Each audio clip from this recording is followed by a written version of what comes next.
cool drone, bro. Is that DJI? Oh, thanks, dude. No, it's not DJI. It's actually one I built myself. Oh, it's not? Oh, okay. Well, how fast does it go? I don't actually know. I think maybe 60, 70. Oh, no worries, bro. Do you mind flying it? I want to see how fast it goes. If you've ever been asked how fast your drone goes by an NPC in the wild, go ahead and hit that like and subscribe button down below. Probably the most common question I get from random people I encounter out in the wild, or even from my friends that know I do this, is how fast does your drone go? Well, I don't actually know the answer to that. You hear things like 60, 70 miles an hour from forums and whatnot, but I don't actually know how fast my specific drone goes, so today we're going to test that out. And the setup I'm rocking with today is the Skyliner Mark III with the O3 air unit in there. I just recently got this quad. I've always wanted a Skyliner because it just seems like a nice, compact, really agile quad, and so far that's definitely turned out to be the case. I got some other news too for my DJI goggles too that I use now. I got some different padding for them because the light leak on the stock padding was just not great and the fit was terrible. So I finally upgraded. I got this foam stuff here from Race Day Quads, and the fit is much, much better, but I am noticing that this little tape that's used to secure the Velcro on is actually starting to come up now, and I've only used them for like 2 days. So I don't know, maybe I didn't clean the surface well enough before I put the tape on. Who knows? Just an FYI, if you are thinking about buying that product, that is an issue, at least for me. So the plan to test this out is to actually fly in this open field over here. I have 2 points mapped out. I'm kind of going from like one end to the other, and the distance between the 2 points I will be going is something like 820 feet. I have it written down somewhere. So the plan is to use the timer and the OSD of my goggles to map out how long it takes me to get from point A to point B. I did change the precision on that timer to tenths instead of just seconds, so it should give me a little bit more precision. And I think with the larger distance that I will be covering here, I think that'll help account for some of the human error in timing, since I don't actually have like a race timing system set up, or a GPS, unfortunately. So we got to do it the old school way, but that's all right. Let's get into it. By the way, I almost forgot the motors that are on this drone, and the prop combination is also very important here. So the motors I have are the Hype Train Let's Fly RC 2306 1850 kV. So now you know. And the propellers are just your standard 5-inch, I think 4.3 pitch by HQ prop. Pretty standard propeller, nothing fancy, not like a racing prop or not a high-speed prop or anything like that. Just your standard freestyle propeller. So let me show you the path I'm flying first here. Get over here. So the path I mapped out is from the middle of the gap on these trees. Oh wow, that's really far. Oh my God. To this tree line right there. So first of all, let's start out with just my normal camera angle. I got 25 degrees. About that, let's just do a test.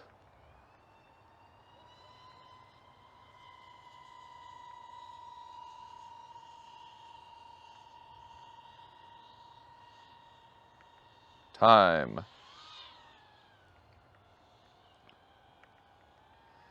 I really have no idea how fast that was. Let's do one more.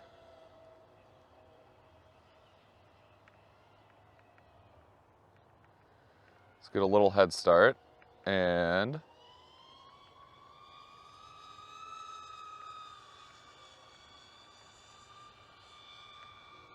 time. And that is screaming.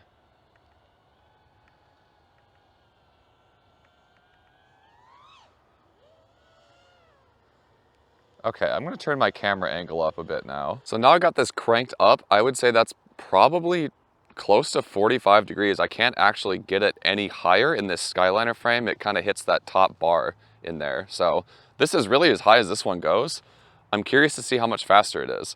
But as you saw in the last one, I was almost maxed out on the throttle, and like I couldn't go any faster because I couldn't see where I was going, which I don't want to do that because that's sketchy. Battery is a little over half dead, which is kind of unfortunate. So we might only get like one run here. I can already tell this is a lot faster.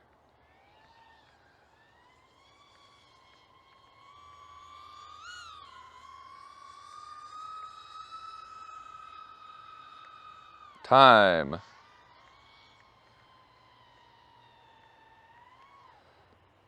Yeah, that feels way different. That's way faster. I should probably change this battery now. 3 long throttle blasts is really all these get. So this time I got a bigger battery on here, a 15 milliamp hour 6-cell battery. I know this is not scientific because it's not the exact same battery. I understand, you don't need to call me out for it. Let's go to our spot.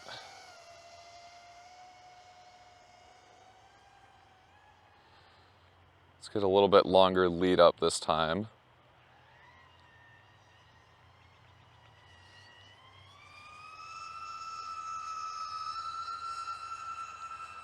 God, that is screaming and time.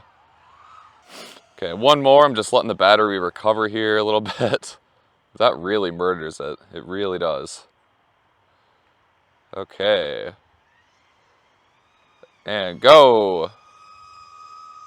Punch it. Time. That is really fun.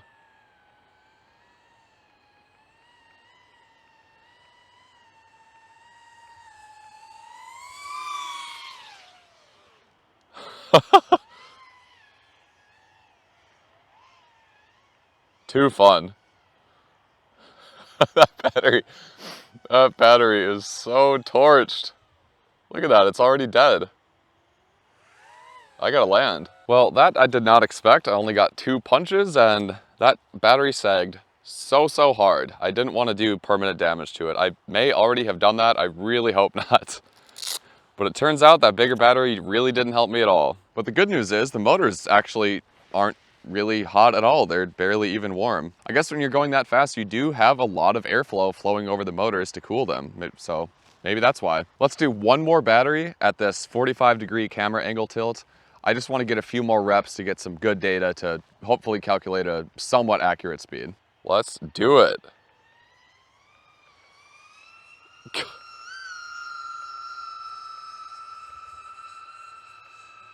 And time.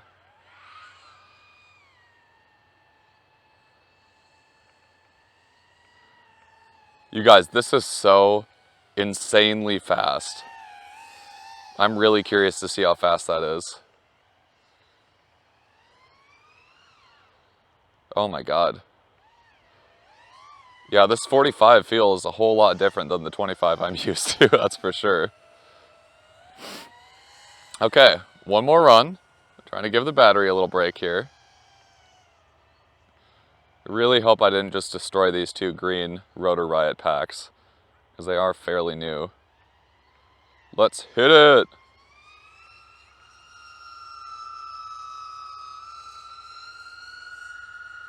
And time!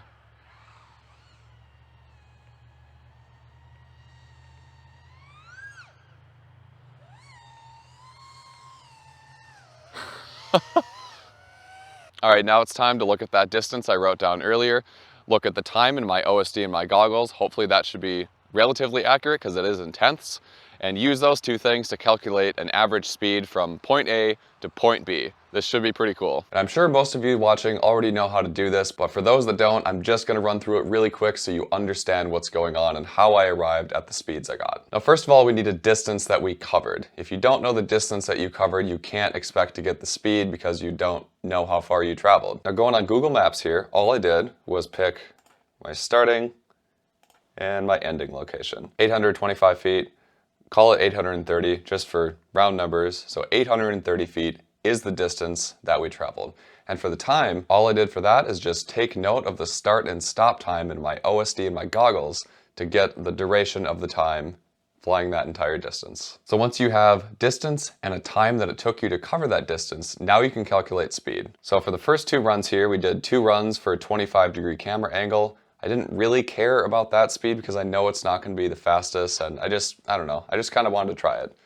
So for that, I type in my distance here. This is in miles, that's 830 feet, converted to miles. Here's the time it took in seconds, there's the time in hours, and here is the speed in miles per hour. Pretty straightforward. Again, most of you guys probably know this. This is just for the people that don't. Now for the 45-degree camera angle, as you'd expect, it is a little bit higher, but I mean, there's no black magic behind a higher camera angle, your camera is just a higher angle. So you're not adding any more power, you're not adding different props, you're doing nothing except changing the way in which you view it. And what's really interesting about this is at the very beginning, I said 60 to 70 miles an hour maybe is probably about what it does. And after testing this, that's exactly in the range that I was thinking. That's really interesting. I didn't know that was going to be that spot on. I thought those were just random numbers people threw out. It's probably just because different combinations of motors and propellers are, known to make certain amounts of thrust. And given that I'm flying a pretty typical freestyle rig,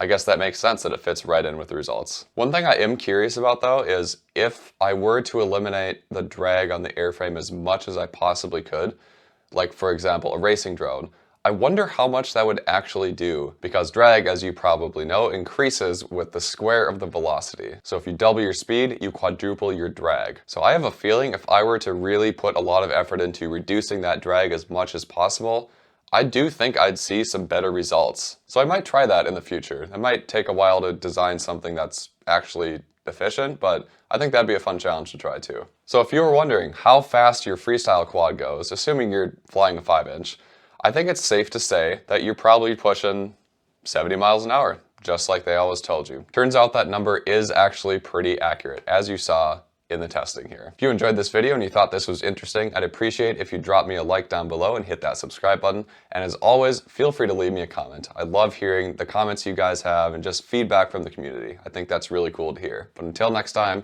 keep ripping, keep crashing, and keep improving.